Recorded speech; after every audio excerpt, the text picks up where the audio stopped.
हरिहंत सिद्ध सूर्य उपाध्याय साधु सर्व अर्थ के प्रकाशी मांगलिक उपकारी है। इनको स्वरूप जाने रागते भई जो भक्ति काय को नमाई स्तुति को उचारी है। धन्य धन्य तीन से काज सब आज भय कर जोड़े बारे बारे वंदना हमारी है। मंगल कल्याण सुख ऐसो हमें चाहते हैं। ओ मेरी ऐसी दशा जैसी तुम धारी है। ओ मेरी ऐसी दशा जैसी तुम धारी है। ओ मेरी ऐसी दशा जैसी तुम धारी है। क्षत्रचूड़ामणि नामक यह ग्रंथ यहाँ चल रहा है। 5वें लंब के अंतर्गत जीवनधर स्वामी जब चंद्रोदय पर्वत से निकले और आगे चलने पर एक यक्षिणी के द्वारा उनका सम्मान किया गया, बहुमान किया गया, उनकी जय जयकार की गई। तो यहाँ नीतिकारों ने यह कहा कि धर्मात्मा पुरुषों की पूजा कहाँ नहीं होती है। धार्मिक और धर्मात्मा व्यक्ति सर्वत्र पूजे जाते हैं। नीतिकारों की वह पंक्ति स्वदेशे पूज्यते राजा विद्वान सर्वत्र पूज्यते, माने विद्वत्ता ज्ञान और आप में यदि योग्यता है तो सभी जगह पर सम्मान पाते हैं। माने जिनके जीवन में धर्म उतरा हो, जन सामान्य उनकी क्या महिमा करें, स्वर्ग के देव भी उनकी महिमा बखान करने लगते हैं। आप देखिए कौन व्यक्ति ऐसे हैं जो स्वर्ग की महिमा को नहीं जानते होंगे, लेकिन स्वर्ग के देव भी जिसकी महिमा करते हों, वे कैसे व्यक्ति होंगे जिनके जीवन में धर्म उतरा है। माने समझ लीजिए जिनकी दृष्टि समस्त पदार्थों से हटकर अपने स्वभाव का अवलंबन करने वाली होती है, उस दृष्टि की महिमा जगत में देखी जाती है। आखिर सीता की जय जयकार क्यों की देवों ने? आखिर यमपाल चांडाल के लिए पुष्पवृष्टि क्यों करने लग गए? आखिर कारण क्या था उसके पीछे? ये देव लोग जय जयकार करने के लिए क्यों आ जाते हैं? सेठ सुदर्शन को सूली पर चढ़ाया जा रहा था और सूली का सिंहासन बना दिया और स्वर्ग से देवों ने आकर जय जयकार करना शुरू कर दिया। हम आपसे पूछते हैं आखिर ऐसा क्यों? देवों ने उनकी जय जयकार क्यों की? देखो भाई, महिमा उस व्यक्ति की नहीं है, महिमा भाई आचरण की भी नहीं है, महिमा उस पर्याय की है जिस पर्याय ने स्वभाव का अवलंबन लिया। जिस पर्याय ने अपने स्वभाव का अवलंबन लिया उसे हम शास्त्र की भाषा में कह सकते हैं वो व्यक्ति धर्मात्मा है, उसने धर्म किया। इसी प्रकरण में धर्म क्या होता है, धर्म किसे कहते हैं, धर्म का क्या स्वरूप है, ये प्रकरण अपना यहाँ चल रहा था। पेज नंबर 266 पर विशेषार्थ में 9 प्रकार से धर्म की परिभाषाएं बतला रहे थे। दीपेश जी 2 दिन छुट्टी पर रहे तो हमने सोचा 2 दिन इसी की चर्चा कर लो, अभी बढ़ाओ मत। हमने आगे कथा नहीं बढ़ाई, तो हमने वही चर्चा की। 2 दिन चर्चा कर चुके अपन धर्म के बारे में। अभी पॉइंट हुए हैं अपने 4, 3 ही हुए ना, 3 ही हुए हैं। देखो धर्म किसे कहें, सारा जगत धर्म किसे कहता है और हम यहाँ जनागम में धर्म किसे कहा जा रहा है। एक बार इस प्रकरण को पढ़ने के पहले अपने दिल पर हाथ रख कर के सोचना, या जिनवाणी को हमने न पढ़ा हो उसके पहले की परिस्थिति की कल्पना करना कि धर्म शब्द सुनते ही हमारे दिलो दिमाग में क्या आता था। हमें धर्म करना है, आपको क्या लगता था, आप क्या फील करते थे, आप कैसा महसूस करते थे कि हम ये करके धर्म कर रहे हैं? नहीं देखो, ये तो आप समझने के बाद कहने लग गए।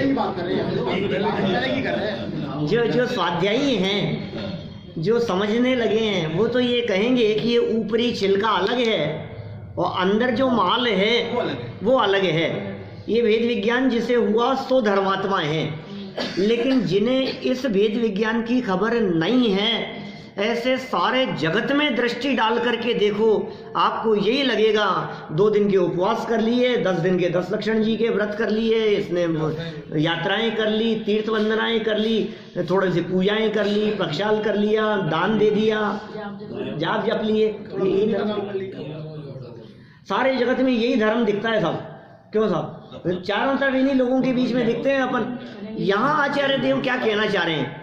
3 पॉइंट की चर्चा हम कर चुके थे। पहला पॉइंट कहा दया को धर्म कहा है। साहब दया को धर्म कहा है तो ये तो वही बात हो गई ना, जैसे आप कह रहे थे अभी जगत की। तो हमने इसका स्पष्टीकरण करते हुए 2 दिन आपसे चर्चा की बीच में। दया को धर्म कहा है माने जिसके जीवन में धर्म उत्पन्न होता है उसके व्यवहारिक जीवन में दया कंपलसरी है, नियम से होती है। माने कठोर चित्त व्यक्ति के हृदय में धर्म उत्पन्न नहीं हो सकता। इतना इसका अर्थ समझना चाहिए। फिर दूसरे धर्म की बात कही, सम्यक दर्शनादिक रत्नत्रय धर्म है।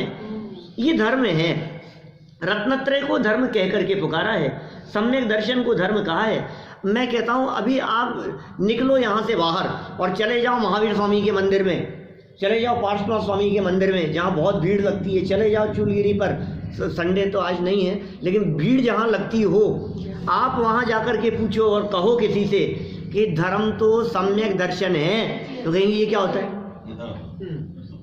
ये कौन सा धर्म है? ये धर्म हमारे समझ में नहीं आता। हमें तो इतना धर्म समझ में आता है कि पूजा पाठ करा लो, और हमें कभी कभी ऐसा लगता है कि खूब धर्म करना है तो हम ये सोचने लगते हैं अब तो हम थोड़ा सा आज तो विधान करा लेते हैं, कुछ आगे बढ़ गए, पूजा करा दी हमने, विधान करा लिया हमने, लोगों को इकट्ठा कर लिया हमने, वो धर्म समझने लग गए। रत्नत्रय धर्म है। धर्म की शुरुआत सम्यक दर्शन के बिना नहीं होती। ये आगे की पंक्तियों में आएगी चर्चा। तो पूर्व पात्रता तो हो सकती है। पात्रता भी नहीं है। पात्रता इसलिए नहीं है क्योंकि वो उसे धर्म मान करके अटक गया है।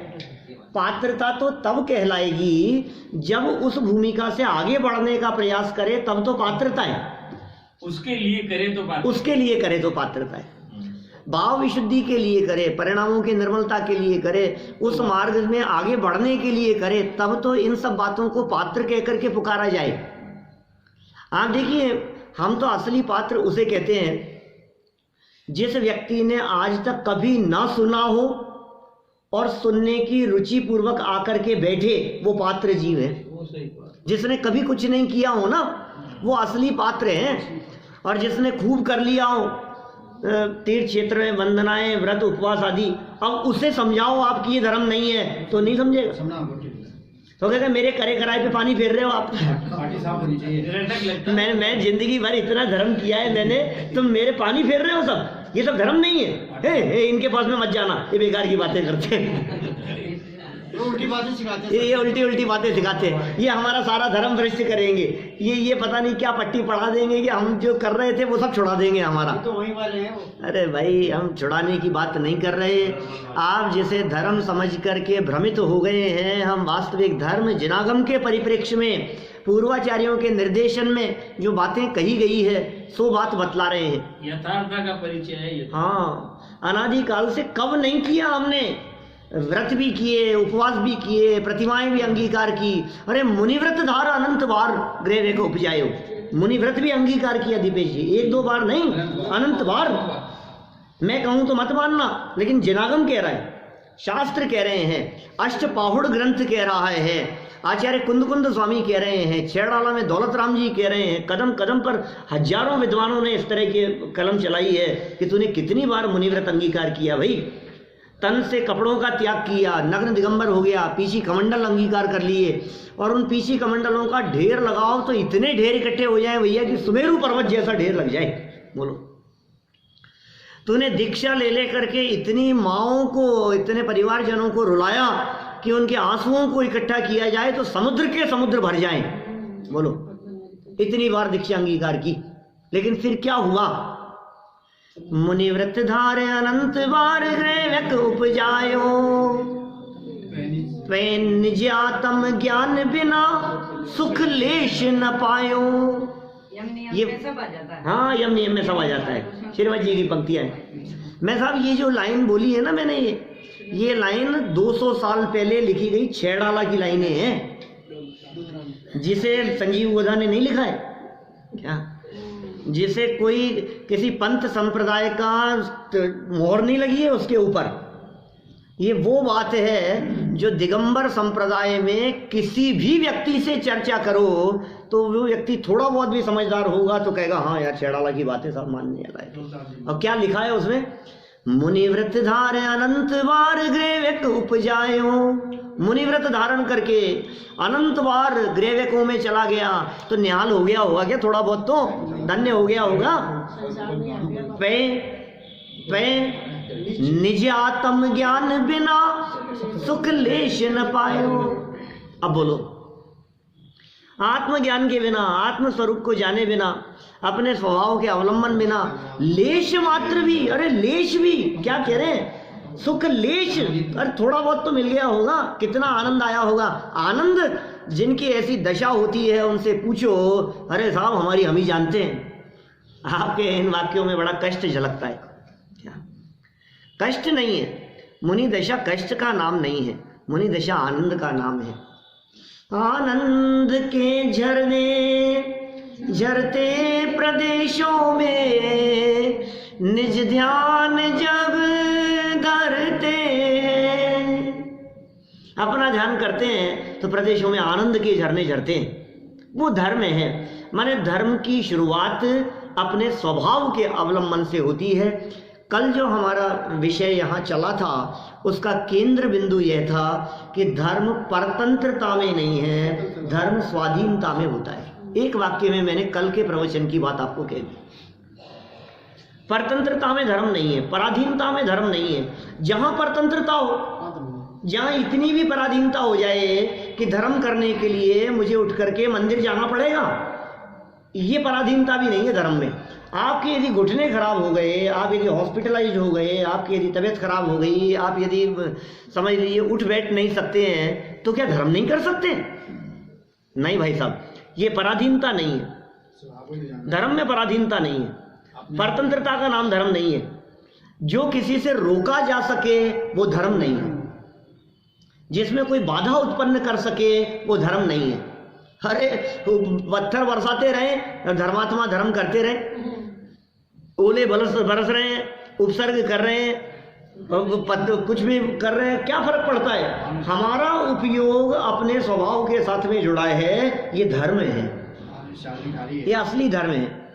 बाहर में शालनी खा रही हो, चाहे सिंह खा रहा हो, बाहरी परिस्थितियां किसी भी प्रकार की बन रही हो, लेकिन अंतर में अपना उपयोग माने अपने ज्ञान की पर्याय, अपना ज्ञान और उस ज्ञान का विषय अपना स्वभाव, इतना सरल काम है।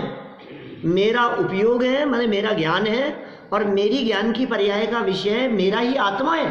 अब इन दो के बीच में तीसरा कौन आ सकता है बताओ? क्षण क्षण में अंतर्मुख हो जाते हैं हमारे महाराज, क्षण क्षण में बातें करते हुए भी उपयोग अंदर में चला जाता है। ध्यान का ही तो काम है। हमारे पंडित जी थे एक, अपने क्या नाम, मिलाप चंद जी पहाड़िया, लगभग 20-22 साल पहले उनका स्वर्गवास हो गया।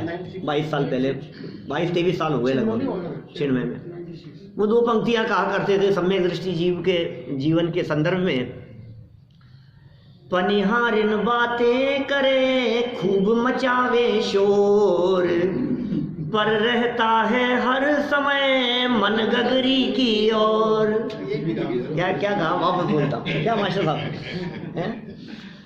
पनिहारिन बातें करे, पनिहारिन गांव की महिलाएं कुएं पर जाकर के पानी भरने वाली, मटके लेकर के जाएं और वहां जाकर के पानी भरे, और एक घड़ा माथे पर रखा पानी से भरा, दूसरा उसके ऊपर रखा, तीसरा और ऊपर रखा, और 4-4, 5-5 घड़े एक के ऊपर एक रख करके, और 5-5, 7-7 महिलाएं और आपस में हंसी मजाक करती हुई, हंसती ठिठलाती हुई, और वो चले। लेकिन क्या मजाल कि एक भी घड़ा माथे पर से गिर जाए। बोलो कि कर क्या रही है ये? अरे कोई शहर का व्यक्ति वहां जाके एकदम देखे ना पहली बार तो गए ये तो गए आज तो। लेकिन क्या स्थिति है? बाहर में क्रिया कैसी भी चल रही हो, लेकिन मन कहाँ है, उपयोग कहाँ है, ध्यान कहाँ है, गगरी की ओर।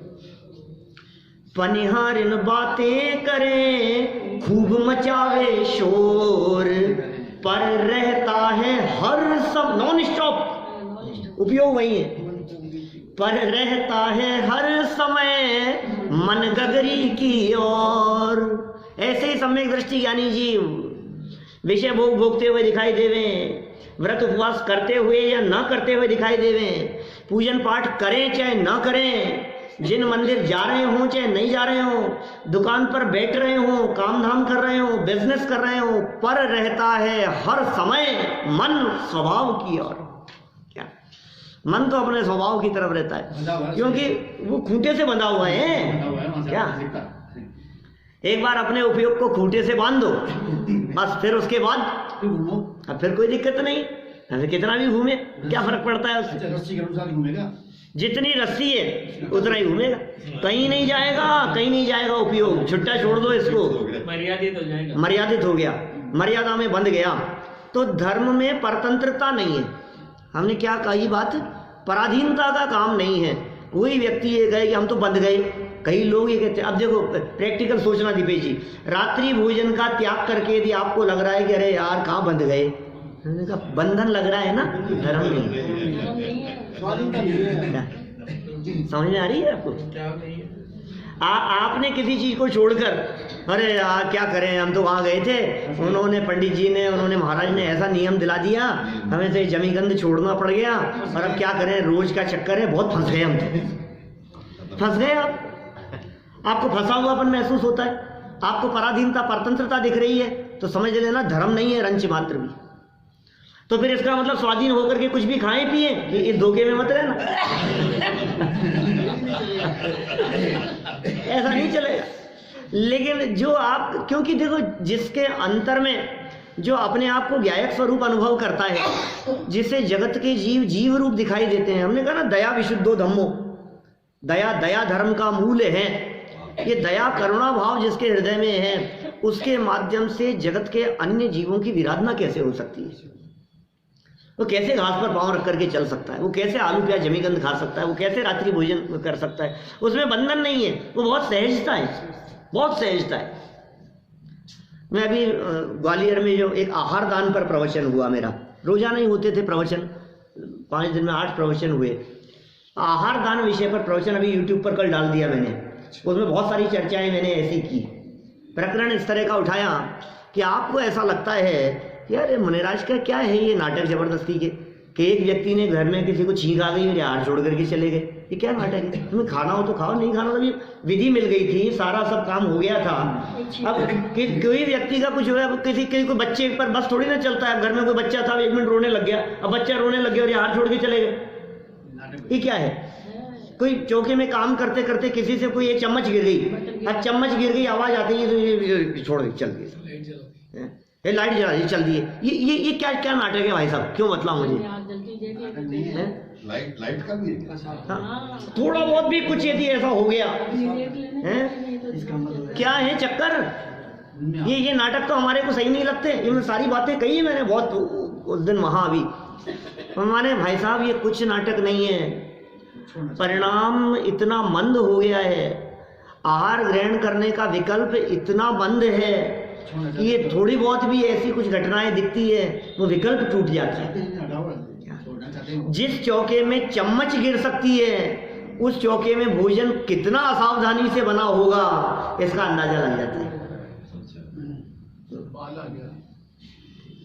असावधानी दिख रही है उनको, माने उस चौके में कितने जीवों की विराधना होने की संभावना हो सकती है। जहाँ कुछ चीज गिर गई आपसे, इसका मतलब कुछ भी हो सकता है, समझ लो आप।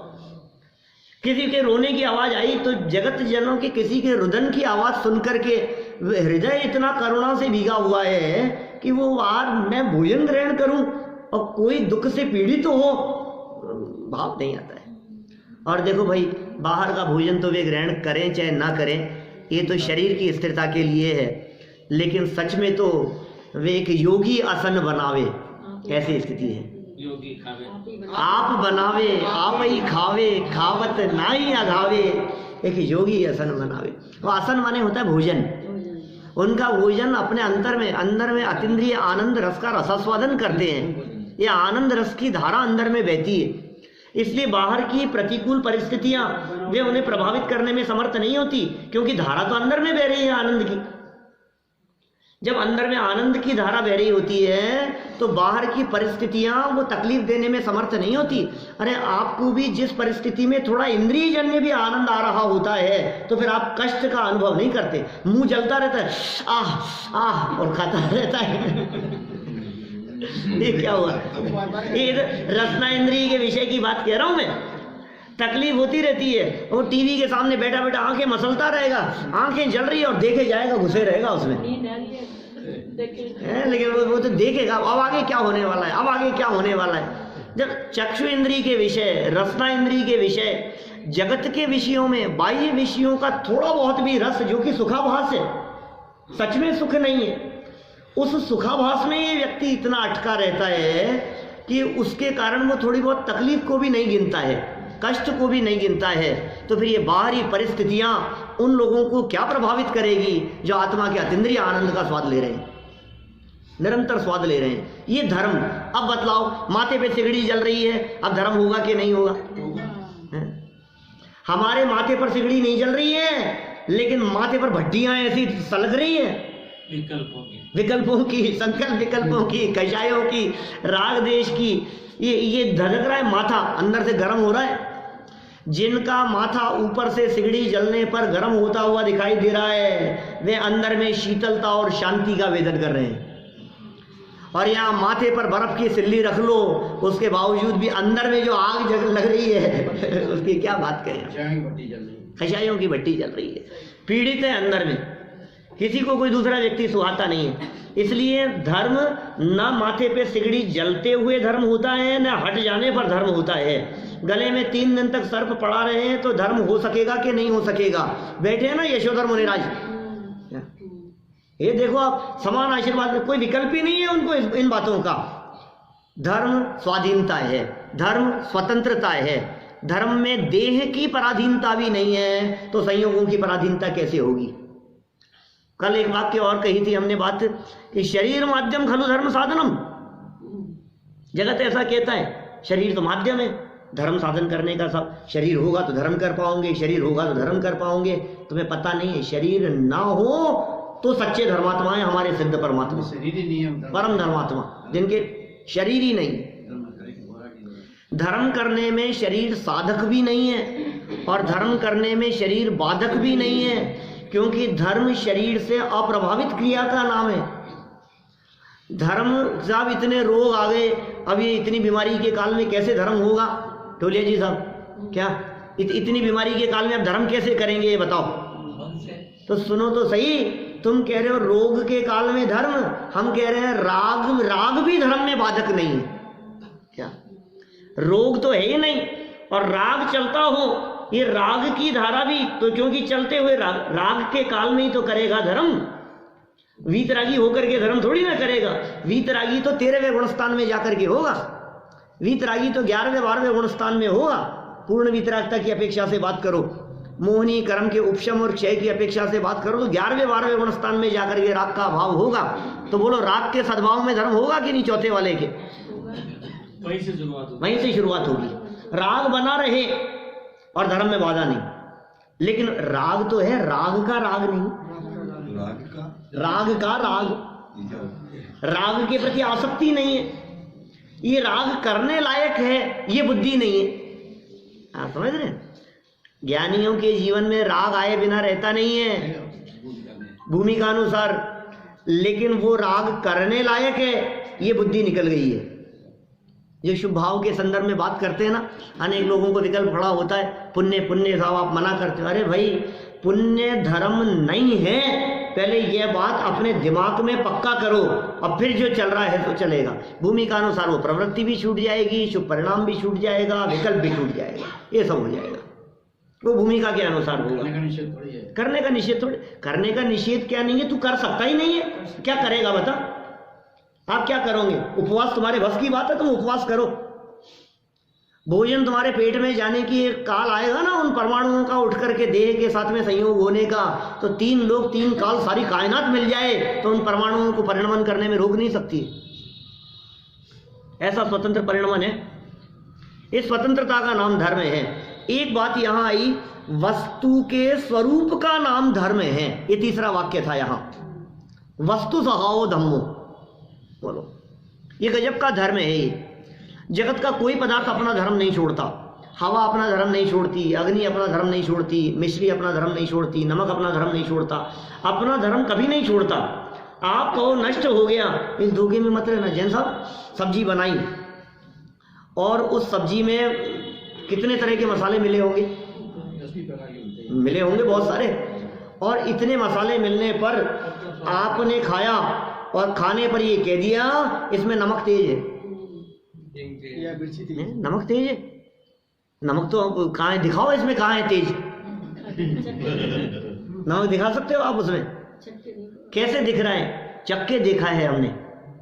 माने नमक का जो स्वभाव है, उसका जो खारापन, हर वस्तु पुकार के कह रही है मेरा स्वरूप है। हाँ, वो पुकार के कह रही है भाई साहब, वो स्वभाव वो बोल रहा है। वो नमक सारे में मिक्स कर देने बाद भी कि साहब अब तो इसका अस्तित्व नहीं रहा, सब खत्म कर दिया हमने, सब मिला दिया, अब बताओ इसमें नमक कहाँ है? कि नमक का अपना अस्तित्व है, मिर्च का अपना अस्तित्व है। कोई वस्तु अपने स्वभाव को नहीं छोड़ रही है। कैसे छोड़े स्वभाव को?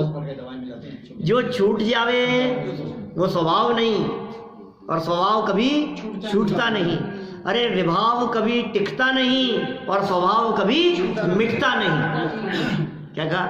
स्वभाव के समूह को वस्तु कहते हैं। हाँ, स्वभाव कभी मिटता नहीं और विभाव कभी टिकता नहीं।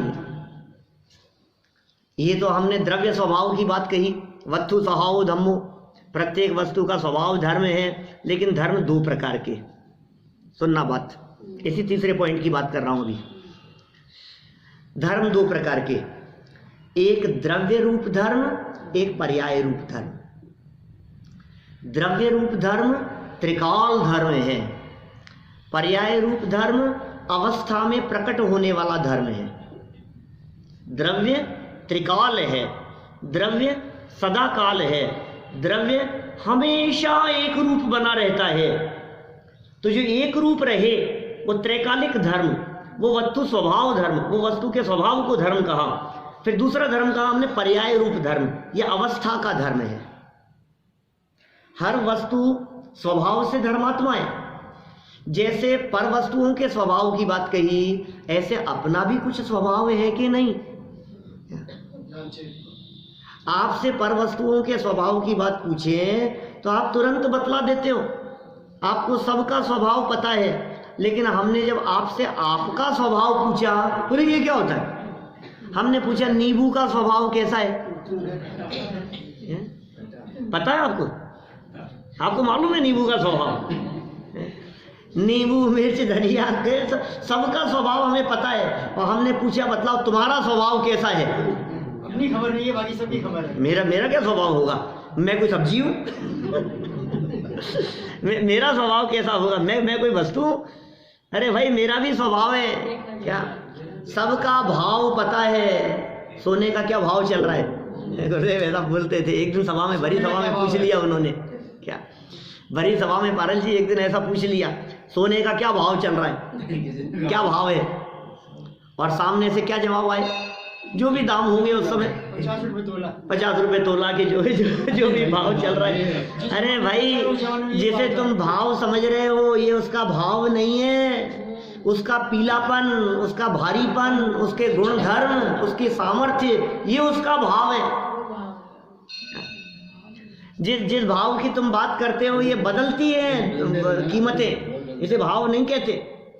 नमक का क्या भाव है? कि खारापन नमक का भाव है। तो आत्मा का भाव क्या है? कि जानना देखना, जानने देखने वाला स्वभाव, ये वस्तु है। आत्मा एक वस्तु, जानने देखने वाला उसका स्वभाव। ये जानने देखने वाला स्वभाव त्रिकाल है, इसलिए ये परमानेंट स्वभाव है, ये परमानेंट धर्म है, ये द्रव्य रूप धर्म है, ये त्रैकालिक धर्म है। अब हमने कहा पर्याय रूप धर्म, जो दूसरा धर्म कहा हमने, ये साहब यदि आप पहले वाले धर्म के आधार पर ही धर्म की बात करो द्रव्य रूप धर्म के आधार पर ही धर्म की बात करो तो फिर तो हम तो धर्मात्मा है ना, स्वभाव तो है ही ना, ज्ञान दर्शन के बिना तो है ही नहीं हम। तो हर व्यक्ति हर वस्तु धर्मात्मा हो गई। कि सुनो भाई, ये त्रैकालिक धर्म से आनंद नहीं आता, त्रैकालिक धर्म का अवलंबन लेने वाली पर्याय में आनंद आता है। जो धर्म करने की हम बात करते हैं, जिस धर्म को प्रकट करने की हम बात करते हैं, वो प्रकट करने वाला धर्म पर्याय में प्रकट होगा। कि कैसे प्रकट होगा? कि पूजन करने से, प्रवचन सुनने से। कि नहीं नहीं, जो उत्पन्न होती हुई पर्याय है, उस पर्याय ने अब वस्तु के त्रैकालिक धर्म को जाना। इस अवस्था ने, ये जो वर्तमान अवस्था उत्पन्न हुई थी, वर्तमान की जो अवस्था है, इस अवस्था ने जब उस त्रैकालिक धर्म को जाना तो ये अवस्था पर्याय रूप धर्म रूप कहलाएगी। इसे कहेंगे धर्म। ये धर्म उत्पन्न हो गया इसमें। जिस उत्पन्न होती हुई अवस्था ने इसको नहीं जाना, इस स्वभाव को, और पर वस्तुओं को जाना, बोले ये अधर्मात्मा है। स्वभाव को छोड़कर पर की तरफ देखा, या स्वभाव को न देखा, या वस्तु स्वभाव को नहीं देखा, उसने धर्म को पहचाना ही नहीं, वो कैसा धर्मात्मा? समझ में आ रही है बात? जिसने वस्तु स्वभाव को ही नहीं पहचाना, वो कैसा धर्मात्मा होगा? इसका मतलब धर्मात्मा होने के लिए पहले ये समझो धर्म क्या है, बाद में बात करना हम कितने धर्मात्मा हैं। ये जो मूछे पे ताव देता रहता है ना, मैंने इतना धर्म किया, मैं इतना धर्मात्मा हूं, पहले ये मतलब धर्म कहते किसको है ही नहीं। जो है ही नहीं और तू कह रहे मैंने किया किया किया। क्या किया तुमने? बतलाओ, क्या कर सकते हो आप? अच्छा, जैसे समझ लो आप अपने उत्तम चंद जी साहब थे सिवनी वाले, वो बहुत ऐसी बातें समझाया करते थे पंडित जी साहब कि तुमने क्या किया धर्म करने के लिए। अरे साहब अभी पूजन करके आ रहा हूँ, कौन घंटे पूजन करी है मैंने। अच्छा दीपेश जी, पूजन में क्या किया आपने? अच्छा, पूजन में क्या क्या किया ये बतलाओ ना। अच्छा, पूजन की क्रिया को देखें तो एक थाली लगी थी इधर खाली, और दूसरी थाली लगी हुई थी इधर भरी हुई, जिसमें सामग्री थी। फिर क्या किया आपने? कि इस थाली का जो माल था वो उसको उठाया और फिर हमने इधर किया, इधर चढ़ाया। सच सच बतलाना, ये आपने किया है? क्या आप उस क्रिया के कर्ता हो सकते हो? क्या आप चढ़ाने की क्रिया के कर्ता हो सकते हो? सुनो, संभव नहीं है। बात बहुत गहराई से, ये दार्शनिक विषय है, सूक्ष्म विषय, ये सूक्ष्म विषय हैं जिनकी मैं चर्चा कर रहा हूँ। हम 5-5, 10-10 श्लोक भी, 15-15 श्लोक भी पढ़ लेते हैं क्या, लेकिन ये मुद्दा कुछ ऐसा है जो रुकने लायक है, इसलिए रुकाऊं मैं यहाँ। माने ये जो धर्म है जो हमने किया, हमें जो लगा कि हमने ये सामग्री उठा करके इधर समर्पित की है, हम आपसे पूछ रहे हैं आपने बुद्धिपूर्वक किया है? आप चढ़ाना क्या चाहते हैं? चढ़ क्या जाती है? आप सुनो, 2 चिटक चढ़ाना चाहते हैं और 3 उठ करके चढ़ जाती है क्या? आपने बुद्धिपूर्वक जिन चावलों को उठा करके इधर से इधर करने का प्रयास किया, वो चावल आपके उंगलियों के पुंज में 15 आएंगे कि 25 आएंगे, इनमें आपका कर्तृत्व नहीं चलता। जिस चावल को वहाँ रहना है वो वहीं रह जाएगा उसी थाली में, और जिस चावल को इधर से इधर जाना है वो चावल इधर जाएगा क्या? क्योंकि पर वस्तुओं के परिणमन में तेरी नहीं चलती है भाई, पर वस्तु में तेरी नहीं चलती है। गहराई से विचार, ये चावल यहीं क्यों रह गया? उठाते समय भी 2 चावल उसी में गिर गए और बाकी इधर आ गए, और एक थाली के बाहर गिर गया। हम आपसे पूछते हैं तुमने थाली के बाहर क्यों गिरा? कि मैंने थोड़ी ना गिरा है, मैं थोड़ी ना चाहता था उसको गिराना, कि तेरी चलती नहीं। जब बहुत गहराई से विचार करो, क्योंकि ये बातें तो सब जानते ही है ना कि हमारी शरीर पर ही नहीं चल रही है, ये तो सब जानते हैं, कहने की कहाँ जरूरत है। इस सभा में, दैनिक सभा में ये बातें बार बार रिपीट करने की जरूरत नहीं होती। माने जब शरीर पर हमारी नहीं चल रही है तो बताओ कपड़ों पर चलेगी क्या? जब शरीर और कपड़ों पर नहीं चल रही है तो बताओ इस थाली पर चल रही है क्या?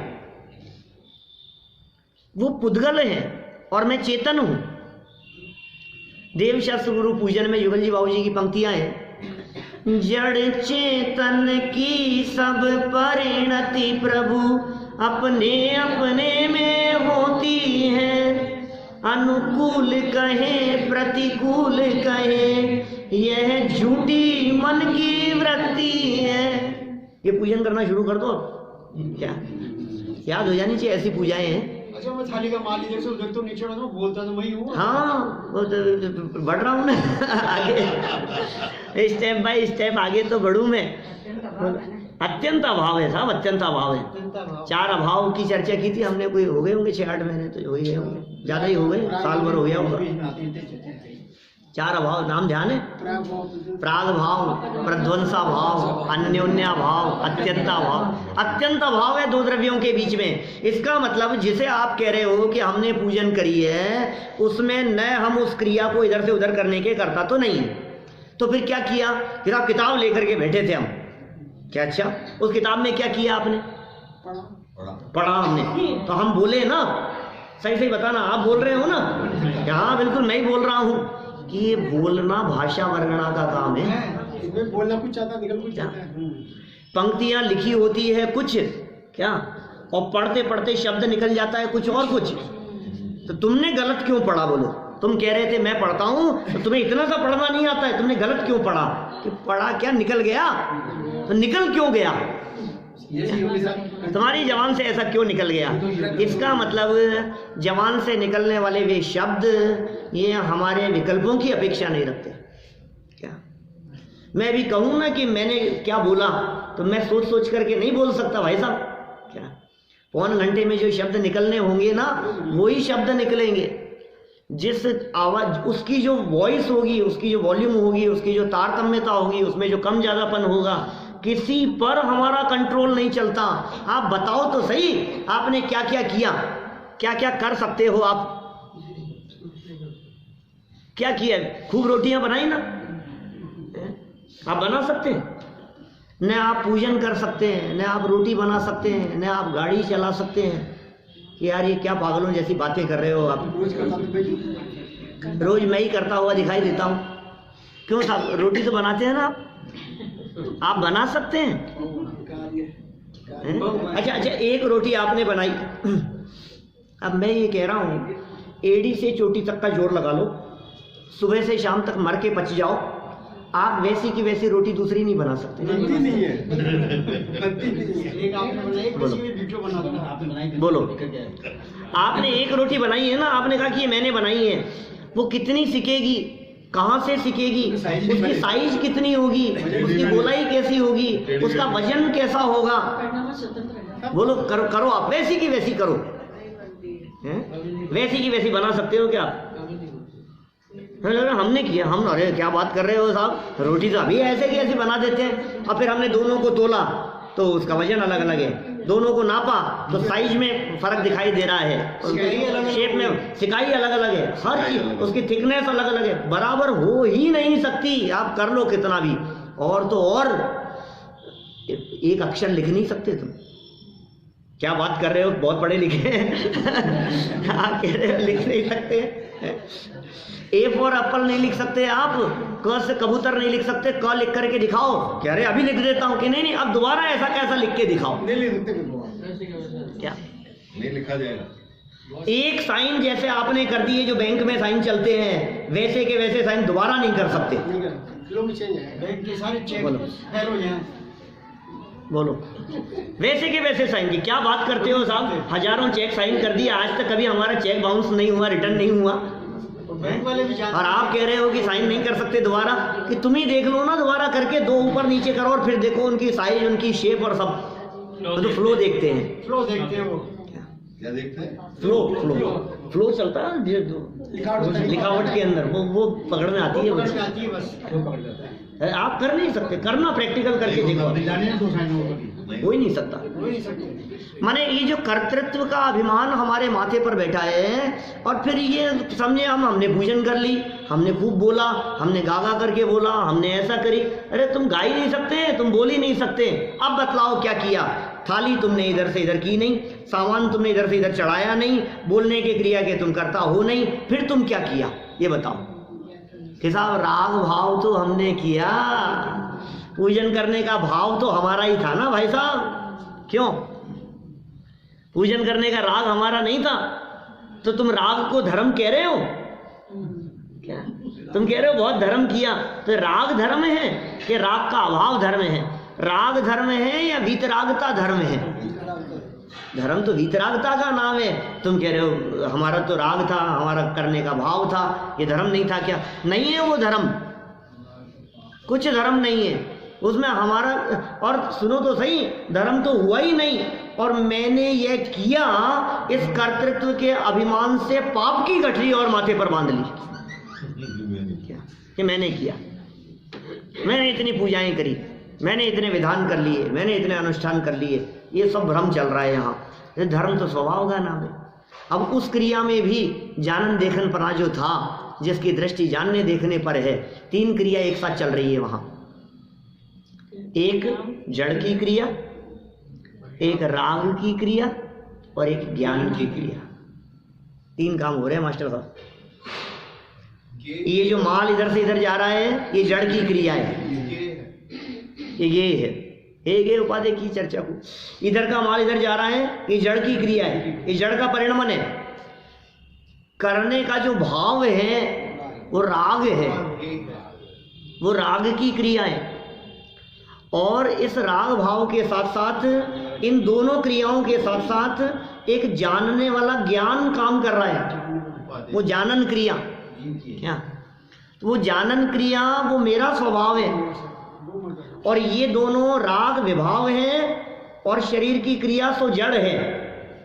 अब ये जो जानन क्रिया है, जो मेरा स्वभाव है, यहाँ कहाँ है? वस्तु स्वभाव धम्मो, वस्तु के स्वरूप को, वस्तु के स्वभाव को धर्म कहते हैं। तो जानन क्रिया है धर्म। जिसने अपनी उस जानन क्रिया को पहचाना वो हो गया धर्मात्मा, और जिसकी दृष्टि अपने जानन क्रिया से हटकर, अपने स्वभाव से हटकर या तो राग पर अटक गई है या कर्तृत्व और पर पदार्थों पर अटक गई है, उसको तो धर्म का भ्रम है, धर्म नहीं है। ये दोनों छिलका है, गे और हे, और उपादेय बिल्कुल, उपादेय तो फल है, उपादेय तो अपना आत्मा है, ध्रुव है, और ये सब छिलका है बाहर का, जो जड़ शरीर आदि दिखाई देता है। तो देखो यहाँ क्या कहा आचार्य ने 10वीं परिभाषा क्यों नहीं लिखी इसके अंदर? ये तो विकल्प वाली बात है, ऐसा कुछ नहीं है। 10 भी लिख सकते थे, 5 भी लिख सकते थे, 4 भी लिख सकते थे, 15 भी हो सकते थे। वास्तविकता और सच्चाई है, उससे चूक गए। नहीं, ये है ना, ये जो 3 नंबर जो हमने पढ़ा है, वस्तु के स्वरूप का दूसरा नाम धर्म है। सब गर्भित हो गया इसमें। वस्तु स्वरूप, वही मेरी भावना वाली लाइन, वस्तु स्वरूप विचार खुशी से सब दुख संकट सहा करे। वस्तु स्वरूप विचार, ये विचार, उस विचार वो बेस है, वो विचार बेस है। उस विचार की प्रक्रिया से ऊपर उठकर जब निर्विकल्प स्वभाव का अवलंबन होकर निर्विकल्प अनुभूति होती है, वो असली धर्म है। तो इन्होंने यहाँ उस स्वरूप को धर्म कहा है। आपने कहा कि साहब 10वीं परिभाषा क्यों नहीं लिखी, 9 ही क्यों लिखी, 8 ही क्यों नहीं लिखी? अरे भाई, ये तो ज्ञानियों के वचन है। फिर हम वही बात कहेंगे, लिखने की क्रिया के कर्तव्य अपने आप को मानते ही नहीं है। कौन लिखे, कौन लिखे, इस कलम को कौन चलाए? जितनी चलनी उतनी चलेगी भाई, जब तक चलनी है उतनी चलेगी, जब रुकनी है रुक जाएगी। वे तो इस लिखने की क्रिया के भी कर्ता नहीं है और विकल्प के भी कर्ता नहीं है। ये सहज जितना होने योग्य होता है, ऐसा समझ लीजिए आप। ये साहब आप जो बोलते हो, हाँ, तो ये अपने आप कहाँ से आ जाता है आपके दिमाग में? वही तो मैं कह रहा हूँ, इसमें हमारा कर्तृत्व नहीं चलता भाई साहब। चल रहा है ना? नहीं चल रहा है, नहीं चल रहा है। अब मैं आपसे पूछता हूँ, आप ये वाक्य कहने के पीछे कितनी देर से सोच रहे थे कि इनसे कहूँगा? अब बताओ, ये जितनी देर से सोच रहे थे, ये 3 मिनट पहले क्यों नहीं निकला आपका ये वाक्य, अभी क्यों आया? योग्यता जिस समय निकलना। अरे आप हमारी योग्यता की बात कर रहे हो, हम तो अभी गई थी, शायद कुछ दिन पहले ही बात हुई है। भगवान महावीर स्वामी 66 दिन तक क्यों नहीं बोले? महावीर स्वामी 66 दिन तक क्यों नहीं बोले बाबूजी? बोलो, कौन बोले, कौन बोले? 3 लोक के नाथ, अनंत वीर्य के धनी, अनंत शक्ति संपन्न होते हुए भी वे जड़ की क्रिया के कर्ता धर्ता नहीं है। और सुनो गजब की बात, देखो कर्मों के अभाव की बात सुनो। आ गए ना कोई बात, कर्मों के अभाव की चर्चा सुनो। 4 घातीय कर्मों के अभाव करने में तो तुम कहते हो पुरुषार्थ किया, 4 घाती कर्म नष्ट करके अनंत बन गए। अब सिद्ध दशा प्रकट करने के लिए कितना समय लगेगा? अरहंतों को सिद्ध बनने के लिए अब क्या कर्म बच गए हैं? वेदनीय, आयु, नाम, गोत्र। और इन कर्मों की स्थिति के बारे में कहते हैं, शास्त्र का वचन है, जली जेवड़ी वत। जेवड़ी रस्सी उसको जला दो, ऐसे लिपटी हुई रखी हुई है और उसको जला दो, और जलने के बाद भी कहावत है रस्सी जल गई लेकिन बल नहीं निकला। ऐसे कैसे रखी हुई है? ऐसे कैसे रखी हुई वो रस्सी है, उस रस्सी में पावर कितनी है? उंगली लगाओ ना ऐसे हल्की सी, फूंक दो तो उड़ जाए, राग जैसी जली हुई है ना वो। ऐसी जली हुई जेवड़ी के समान ये 4 अघातीय कर्म बचे हुए हैं जिनमें कुछ पावर नहीं है अनंत भगवान के, माने इनमें तो कुछ ताकत नहीं है, पहली चीज। दूसरी चीज, अरहंत अवस्था में अरहंत परमात्मा अनंत शक्ति के धनी हो गए हैं, अनंत वीर्य के धनी हो गए हैं। तो बताओ अब अघातीय कर्मों को नष्ट क्यों नहीं कर देते? अरे कर्म नष्ट हो गए, अब क्या बात? नहीं कहीं इनको नष्ट करो, इनको वेदनी को, आयु कर्म को, नाम कर्म को, गोत्र कर्म को, इनको क्यों लेकर के बैठे हो? किसी के 3 साल में हो गया, किसी के 30 साल में हो गया, किसी को 1 कोटि पूर्व लग गया, कितना कितना लंबा काल लग जाता है। 1 लाख पूर्व लग गया ऋषभदेव स्वामी को, 1 लाख पूर्व, 1000 वर्ष कम। बोलो इतने लंबे समय तक। कहने का मतलब ये है आपका बल, आपकी शक्ति, आपकी सामर्थ्य अपने स्वभाव में काम आती है, पर में हमारी रंच मात्र भी नहीं चलती है। इसलिए जो अपना स्वभाव है उस स्वभाव पर दृष्टि देना जो असली पुरुषार्थ है, ये पुरुषार्थ जब होता है तब ये जीव धर्मात्मा हो जाता है। हम भी अपने जीवन में धर्म प्रकट करने के लिए इस सच्चे धर्म को समझें और ये सच्चे धर्म को अपने जीवन में अपनाकर सच्चे धर्मात्मा बने। इस भावना से बात को यहीं विराम देता हूँ।